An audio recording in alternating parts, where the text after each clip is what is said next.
Hello everyone and welcome back to my channel. In today's video, we are going to be discussing the budget for November of 2021, and I'm super excited to be bringing you guys this video because I just feel really good and in a good place. I mean, it's taken 4+ years for us to get to this place, but I really just feel like we're going into a season where we're really better and more effectively managing our money, and that makes me really happy. So I just feel really good about our November budget and just how it has been curated. I have made some changes because I continue to make changes, and the reason for that is because I really want us to increase our savings rate so that we're saving more money than we are right now. So I really want us to be saving like the vast majority of our income. So we have to keep making strides and changes to get there. So yeah, that's kind of our motivation to keep making all of these strides and changes and doing the things that we're doing. But yes, I am super excited for November. I'm super excited for the holidays. I thrive during fall and during Q4 just in general, and I can't wait to share that all with you today. Before we hop into the video though, I do want to give a shout out to today's sponsor, which is Fluz. I have absolutely been loving Fluz. They offer cash back, which I love, which that's literally the reason why we use credit cards, just so we can get cash back. The cash back, because it's hundreds of dollars each month from our credit card, literally supports our dog and her needs. I buy everything that she needs using a credit card most often than not. And also there's also money left over for us to spend on decorating and furnishing our new house that we're still not finished decorating and furnishing after living here for almost 2 years. So the reason why I love Fluz is that it allows me to get double cash back. I can get cash back from Fluz, and then I can get cash back from my credit card company. So I am maximizing my cash back rewards, and I'm here for it. With Fluz, you can get up to 35% cash back from their voucher merchants, and some of their voucher merchants include CVS, Uber Eats, which we're Ubering tonight, as well as DoorDash and many others. So to use Fluz, all you have to do is ring up all of your items so that you can get your final total, and then you take that number, whether you are in store or whether you're shopping online, and then you plug it into the Fluz app and you purchase a gift card to that particular merchant, and then Fluz will generate a gift card for you. So most recently I purchased from Home Depot online. So what I did was I got my total, I took my total to the Fluz app, I searched for Home Depot, I plugged in that number, which was $400.55 I think, and then I used my gift card to check out, and I got my cash back immediately. And Fluz will tell you before you make the purchase, before you purchase the gift card on their app, what your cashback rewards are going to be or how much you're going to earn from that particular purchase. So you'll know that before you even make the purchase. What I like most is that you get your cashback earnings immediately, and they are immediately readily available in your Fluz app. And I am partnering with Fluz today to do a $100 giveaway. So you have to do two things to enter the giveaway. First, you have to sign up for Fluz using my link, which is going to be in the description box. You just need to sign up to be entered into the giveaway. Then I will need you to enter the giveaway, kind of like my portion of the giveaway, using the Gleam link that's going to be in the description box. And I need you to use the Gleam link because then you will be prompted to like this video, subscribe if you haven't already, and it will allow you to give your personal information, mainly your email, so that I can contact you if you are the winner. So this giveaway is going to run for a whole week, and it will end a week from today. I will have the date and time and all of that down in the description box. Also, I want to let you know that if you sign up using my link, then you will automatically get 3 vouchers to some of Fluz's voucher merchants for you to get up to 35% cash back on the first $10 that you spend. So it really makes sense to use 1 voucher per $10 to maximize your cash back earnings. Okay, so that is it for the giveaway and all that fun stuff. Thank you again to Fluz for sponsoring this portion of today's video. Now let's talk about our November 2021 monthly family budget. Let's talk about some of our goals and our to-dos, and some of these will present themselves as we move and through the actual budget and talk about the actual budget. But one of the things that I really want to do in the month of November is invest $2,000 to $3,000. If we can get to $3,000, that will be love, but if we don't, then the self-imposed minimum that we have is $2,000. So that is what we're hoping for. Also, I want to fund our sinking funds, and I want to put at least $1,770 into our sinking funds. Also, I want to save $1,000. Again, we'll talk about all of those when we talk about the actual monthly budget, but those are kind of like our top 3 goals, if you will, for the month of November. Additionally, I think I want to adjust our cell phone data. I'm gonna be honest, I didn't really notice that our data speeds weren't as fast as others until I was with my friend basically all summer, because she was living here during the summer. I would look up something and then she would look up something basically at the same time, and then it would happen more quickly for her, so she would make fun of me. And I was thinking, like, I mean, I don't rush through life. I don't need things to be happening super quickly for me. I'm just happy to have internet, first of all, and to be able to pay a cell phone bill, and to have a cell phone. Don't let me go down the gratitude rabbit hole. But I do not need things to work in warp speed. If they do, that's great, that's phenomenal. But like, sometimes it doesn't really matter to me about how things are operating, as long as they're operating. But I did notice my phone was moving a little more slowly than hers. So I thought about why that was, and it seems as though we're not using like the 5G network. So I may be upgrading us.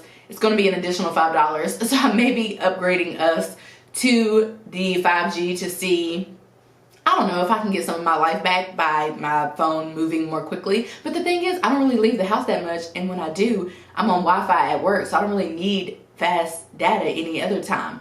Anyway, that's the thing that I am potentially going to be doing in November when our bill comes due, because we're prepaid, so we have to finish out this cycle, then we can upgrade. Technically, it makes the most sense to do it when our next bill is due. I also want to start working on our 2022 goals and kind of looking at what that's going to look like, our annual budget, which I have a series coming to you very soon regarding all of our money routines. I say my because it's really my routine, but my husband is a part of a lot of the process. So it's really our money routine, even though I am the primary CFO around these parts or whatnot. But I am going to be sharing a whole series about all of our different money routines, which I'm excited about. And one of them will include the annual money routine and kind of prepping for our annual budget and our projections and kind of seeing what that will look like. So stay tuned for that, but that is something that I want to start doing in November. I also want to stick to our holiday budget. I recently did a video, which I will pop up here, regarding what our holiday budget is going to be for now up until the end of the year, and I really want to stick to it. I put a lot of time and energy into creating that budget and talking to my husband about it as well, which he would be okay if we didn't spend any money for any reason. I just really think it's going to be working out well, so I really hope that it does. So that is a goal of ours.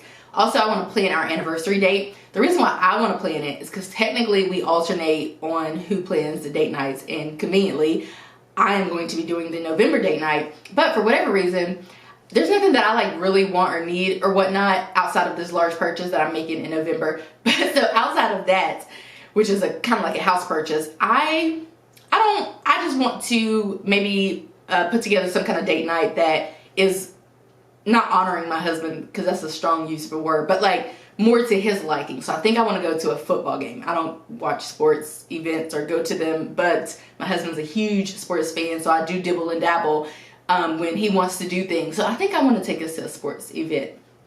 I don't know, stay tuned. And then also I want to begin Christmas shopping, which is a little much, but there might be a Cyber Monday sale, there might be a Black Friday sale, there might be some kind of sale for which I may need to take advantage of if it's going to help me to save money, rather than having to pay whatever price I may have to pay in December. So I do want to be mindful and like have my wheels turning for like the Christmas shopping in the month of November. All right, so I think that was about 8 things. Those are the only things that I can really think of. Some of the things that I was thinking we would do for November, we've actually already done now at the end of October, so that's great for us. But let's go ahead now and talk about our income, expenses, and the huge portion of today's video. Okay, so in November, we are budgeting that we're going to bring in $9,000. And the reason why we are budgeting that amount is because we got a huge payment for the business side hustle side of things in this month in October. And what I like to do is pay ourselves from the business in the next month. So basically that money just goes into the business account, and then whenever I'm ready to pay the salary to ourselves in the next month, then I will do that. It really just kind of depends. Sometimes it might be one large payment, or sometimes it might be smaller payments, like a bi-weekly payment or weekly payment or something like that. So that's why the income is a little higher. So this is going to be the total from side hustle business and from our full-time jobs. My husband and I both work full-time jobs. We both get paid twice per month technically, although there are some like supplemental pay stuff in there and reimbursements and things like that. But for the most part, we survive off of the money from our full-time jobs and those 4 checks that we get. Like, we try to curate our budget so that our basic needs are met based on pretty much the bare minimum amount that we're going to bring in each month. So that's it for our income. And that's going to be like a for sure thing, I guess is what I'm saying. So this isn't what may or may not be. This is, well, it is what may or may not be, but it's what will be. Okay, so moving on. For our housing, we are budgeting for our mortgage $1,500.99, and that is our amount that we pay each and every month. It does tend to fluctuate each year with the property taxes and escrow and all of that, but for right now we're paying $1,500.99, and when it does fluctuate, it's typically by just a few dollars, not that much. Next up, we have security for our homes, which if you use my Vivint referral code or whatnot, shout out to you, because our September amount didn't come out and it's on auto pay, and it has been for years, and I couldn't figure out why it wasn't coming out. So I went to our account and I logged in, and I noticed that we had a referral credit. Typically this referral credit is only $50, and I've only gotten it twice, but they had some kind of bonus thing going on, so the referral was $200, and our bill is typically $51.47. So that means that we won't have to pay a bill again until December, I think, or even January. And when we do September, October, November, I think December, and when we do pay it in December, it's only going to be a couple dollars. So shout out to you if you use my Vivint referral code. For pest control, $46, we're going to pay them in November, and we're still trying to figure out exactly what they do, because my husband's always kind of stressed because he doesn't like insects of any sort. So anytime he sees like a fly outside, he's stressed out about it, and I'm like, he's like, what are they doing? And I'm like, they're not, it's a fly. Anyway, we're not going to go down that rabbit hole, but I think it's funny that he thinks that there should be no insects in sight just because we have pest control. But we pay them $46 a month, and whenever he feels like doing his pest control himself, then we can stop paying them $46. But otherwise, I'm not doing pest control, and he isn't doing pest control. So somebody has to do pest control, because we do need, well, we do have a dog now, so she can do some pest control. She does chase the frogs and lizards and such. So anyway, that is going to be our budget for the housing related things. Next up, I have these categorized as utilities, because they're kind of like utilities. And so first up, we have electricity, which I was super excited to get this bill the other day, because I can see that it's going down. So eventually, when it's colder outside, this will be under $100, which I'm here for. I can't wait for that day. So I think by December, this will be under $100. But in the month of November, we're going to pay Georgia Power $133.98. Next up, we have cable, which is Sling TV. It's a streaming service. It's technically a subscription. I think we have like the most expensive subscription, and we pay $35 for basically my husband to watch TV. And I was talking to him the other day, yesterday, but I was thinking about this like last week as I was talking to my coworker or something. And I was thinking, the one thing my husband will pay for is entertainment, or like something to kind of like, yeah, like entertainment, recreation, if you will. And I was telling him that last night when he was talking about something else that we're about to get to. But I was like, you know, I've noticed that you will spend money on anything recreational, like anything to entertain you, you will spend money on. And he was like, you're absolutely right, I will. And like, he already knew that about himself, I guess, but that's something that I noticed about him. Moving on, we have phone for $87.40. The reason why this is $87.40 instead of $80 even, like typical, we have Cricket, is because I somehow finesse a small percentage off of our bill, which was like $2.60, I think. But then also, I'm thinking we're going to get the newer plans, or the more expensive plans, which is going to take us up to $90 a month instead of $80 a month. So 5 each is what the bill will go up. So I'll go from $40 a month to $45, and then my husband's bill will be $45 as well. But we're on the same line, or the same plan. And so, because we had that little credit, and I'm budgeting $90, I deducted the credit, so that leaves $87.40. I don't know if we're for sure going to go up. We might, or we might not. But if we do, I'm projecting the bill will be $87.40. Next up, we have Amazon Music, which I'm also debating upgrading to the $7.99 plan. But I don't want to because that's $4 more and I'm not here for it, although I really want to. But listen, we pay Amazon Music $3.99 to stream whatever song we want, millions of songs on our machine, our Alexa machine downstairs. But we actually have other machines, and if we paid the $7.99, we could stream the same millions of songs on all of the machines. But because we don't have the $7.99 one, we're limited to a certain amount of songs. You'll have to look it up. There's a lot going on with this. But I want to be able to tell my machine upstairs or wherever to play any song that I want, but I can't do that because only certain songs will play on the other machines.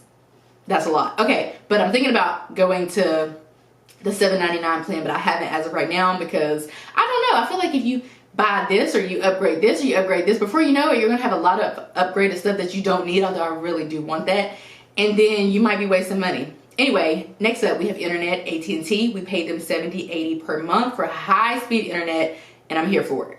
Next up, water/sewer. We're going to pay the city $36.60. I say this time and time again, our bill has been more than $36.60, but I'm convinced that $36.60 is the lowest that it can be because unless we're running the sprinklers or doing something else bizarre, the bill is typically $36.60. Next up we have Netflix. Oops. I'm doing this in real time, which is why I'm not editing this, so you're going to hear smacks and all kind of stuff that I would typically cut out. Next up, we have Netflix at $13.99, and that's all that I have to say about that.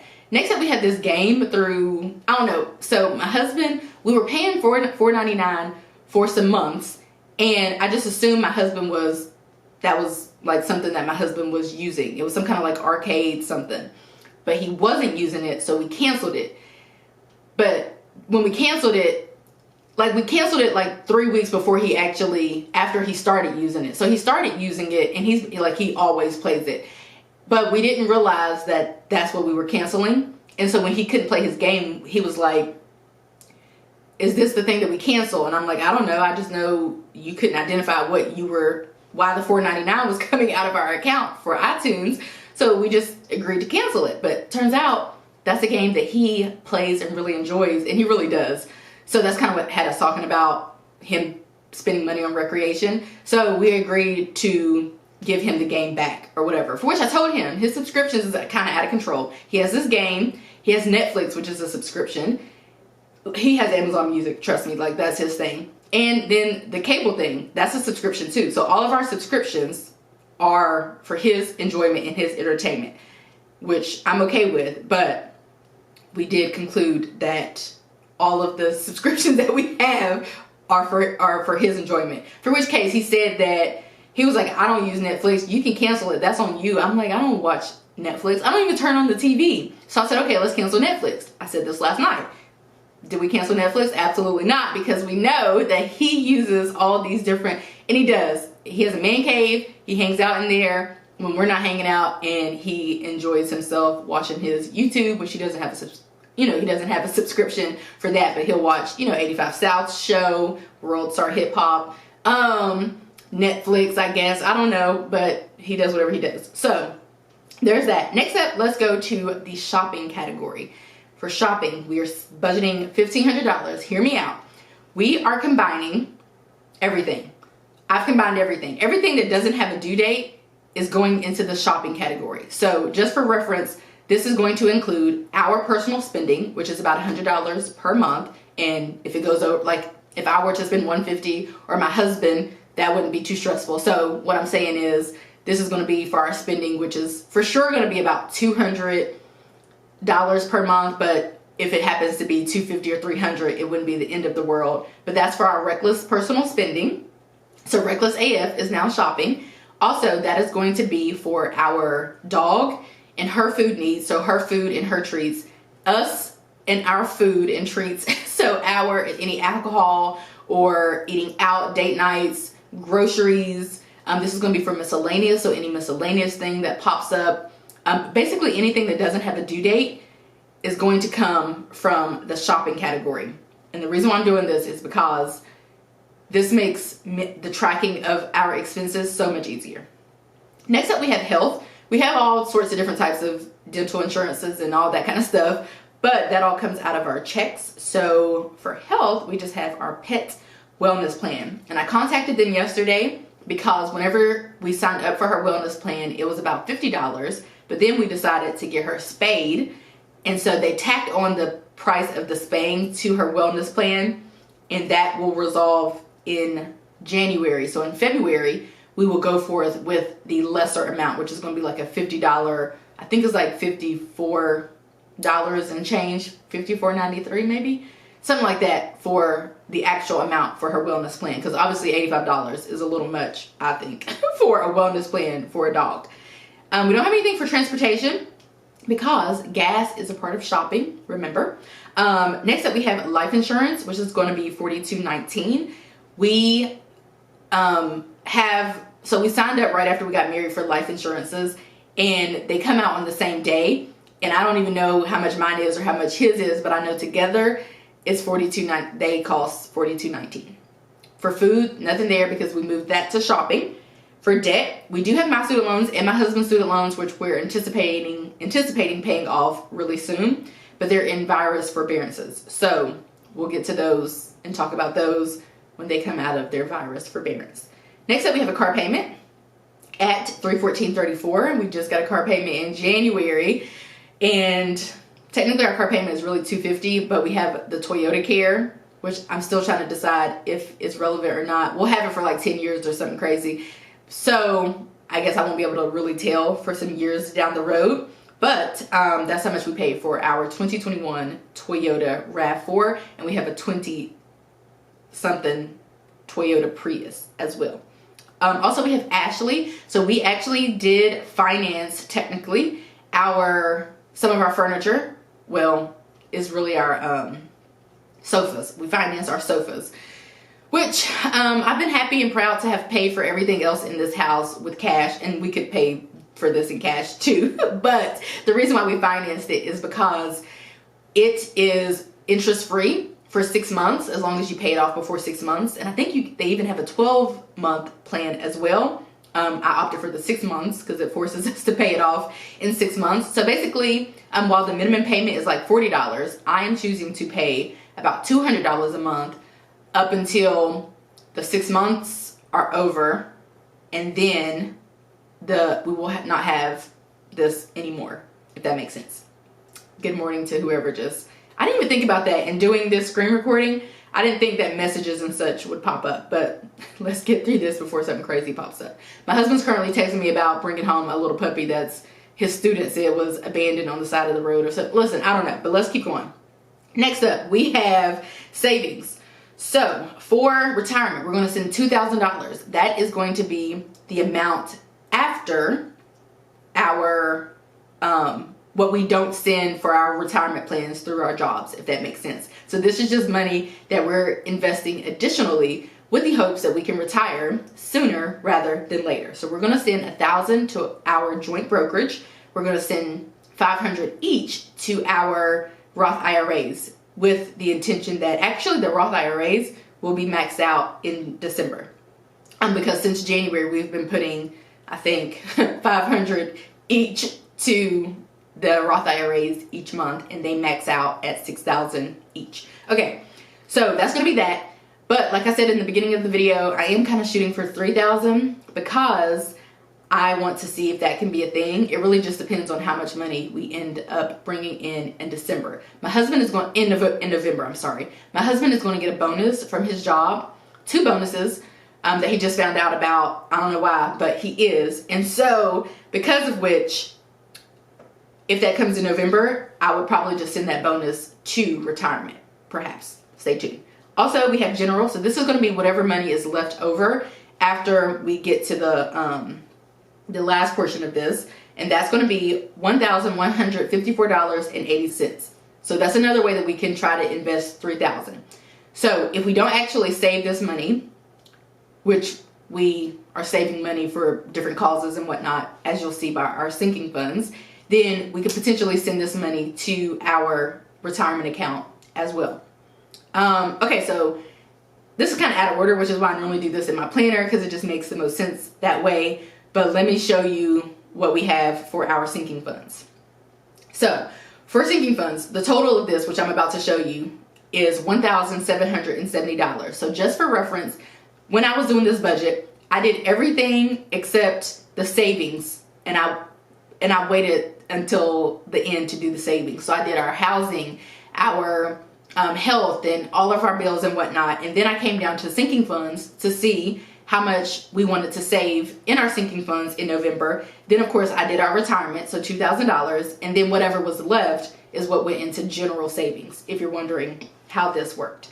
Okay, so for sinking funds, this is what we're gonna do. I don't wanna go into great detail about this because I have a sinking funds video coming up. So this is like a little hint, but this is really just sharing what we are projecting to do for November rather than how October went, which was our first month with the real sinking funds.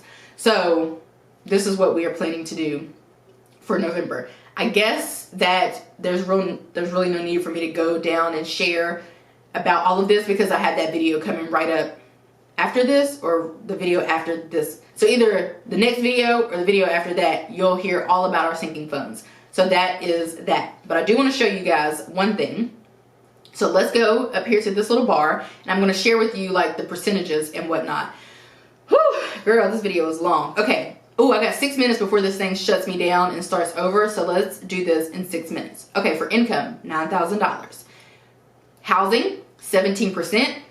Utilities, 4%. I would say to combine those, kind of for the housing, experts say that we should be spending anywhere from like 25 to 35% of our income towards housing. But I feel like the housing category can be a little tricky. Of course, it would include your rent and your mortgage, Of course, it would include your renter's insurance, your homeowner's insurance. But some of the other things, like, does it include utilities? Like, you know, you just don't really know. So I would say to get our actual, you know, amount, I guess for housing, you might consider combining the two. So that would be 17 and 4, 21. Or maybe not, because most of our utilities are things that some of them are things that we really don't really need, but have. So either way, we're spending 17 to 21% of our income is going towards our housing. Again, a lot of debate around what actually constitutes housing. Anyway, let's move along. Lifestyle, 16%. So basically 16% of our income is going to go to shenanigans. And so some of that stuff is important. We have to feed ourselves and our dog. Some of the stuff isn't so important, like our reckless spending, or even, you know, maybe the amount that we're spending on treats and toys and stuff for the dog, or maybe even the eating out and things like that. Maybe not super mandatory, but also something that we enjoy. So 16% for that. For, what did I miss? Okay, for health, technically not 85, but this is 85. Technically not, what is the percent? I guess it's like 1%. The percent isn't there because it's so low. But what I was saying is technically we're not spending 85 on health. For us, we're just spending 85 on health for our dog. And this is really just, you know, our take-home pay because all of our health needs pretty much come from our paychecks. Next up, we have transportation, which is at 0, which is not really true because that's a part of our shopping. We have insurance at $42.19. I guess that's like 1% as well. I'm not really sure. Nothing's popping up. For food, not really 0, obviously, because we have that as a part of shopping. For debt, though, we have 5% of our income going towards debt. We have 35% of our income going towards saving, and then, well, technically not because we do have the sinking funds, but for sinking funds, they're a little tricky because if you don't spend any of the money that you put into your sinking funds, then yeah, it's saving, but if you are spending it, then obviously it's not saving. So some of that will literally be saved. Some of it will be spent in the month of November, which we'll talk about this in the sinking funds video. But for sinking funds, we have 19% going towards our savings. No, we have 19% of our budget going towards sinking funds. So anyway, I just thought that I would share that with you guys on today so that you can see, you know, how that all shook out. Although it's a little inaccurate because we are spending money on food. It's just a part of a different budget.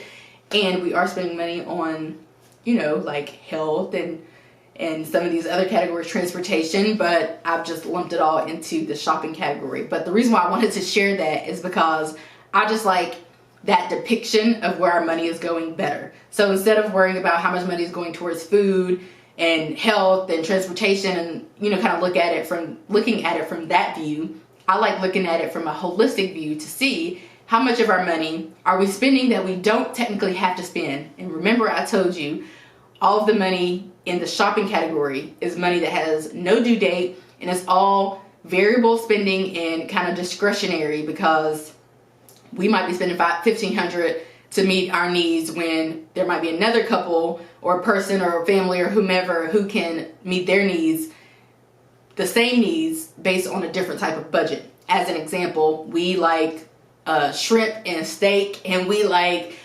lots of fruits and veggies and produce. By we, I mean I, for the fruits and veggies and produce. But we like, we like to spend our money, and even like buying healthier options. We all know healthy food is more expensive. So Greek yogurt is expensive. A Honeycrisp apple is literally an arm and a leg, but they're my favorite apples. I buy at least 5 of them each week. Costs like $10. Like, it's literally out of control how much a Honeycrisp apple costs. And I eat one like every day, except I do have to skip some days because I normally only buy 5. Imagine if I bought 7 and I ate one every day. But you get what I'm saying here. I just like looking at our budget in that way, so we can see really just how much we're spending and how much of our money is going towards our lifestyle, and just purchasing items to meet our needs. But it's just a way for us to kind of look at it and see if there's any adjusting that we can do now that I'm looking at it from a holistic approach, and just making sure that we're not spending more of our money in a discretionary type of fashion than we are saving or, investing or, whatever. You get what I'm saying? So that is our budget for the month of November.